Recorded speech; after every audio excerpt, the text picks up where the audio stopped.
Au Burkina Faso, on dénomme environ 2 millions de déplacés internes et leurs besoins prioritaires sont essentiellement alimentaires et aussi des besoins en abri, surtout. C'est vraiment les besoins les plus prioritaires. Le Burkina Faso a connu d'autres crises, mais vraiment pas de cette ampleur. Ce qui fait que cette crise est particulière est que d'abord elle est sécuritaire, elle est humanitaire et en plus il y a la crise alimentaire qui est venue se greffer.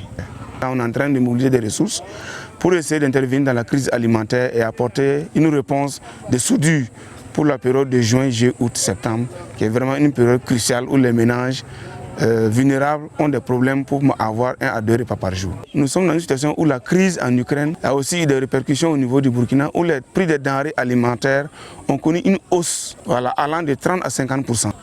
Il y a aussi un problème de disponibilité qui se pose sur le terrain dans certaines zones où il n'y a pas d'accès humanitaire.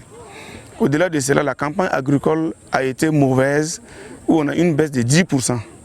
Et pour les cultures vivrières, on a une baisse d'environ 28%.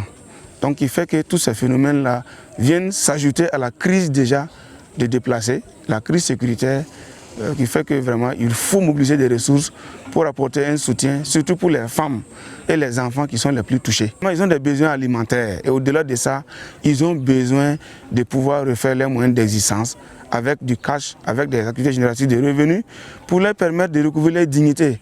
Parce que vous voyez, le taux de déperdition scolaire est élevé. On a des enfants qui ne partent pas à l'école parce qu'ils doivent travailler pour pouvoir nourrir leur famille, parce que le papa ou la maman a été tué lors des attaques. Si on ne prend pas en charge ces déplacés, on va encore créer un problème au niveau de l'éducation, qui est aussi un domaine prioritaire pour le plan international. Donc c'est lancer vraiment un appel à tous les bailleurs qu'ils fassent focus sur le Burkina Faso, sur la région du centre-nord, qui est vraiment une région où la crise a connu un niveau exponentiel qui nécessite qu'on ait un regard pour vraiment apporter le sourire et la dignité aux plus de 60% d'enfants, plus de 20% de femmes qui sont touchées par cette crise-là.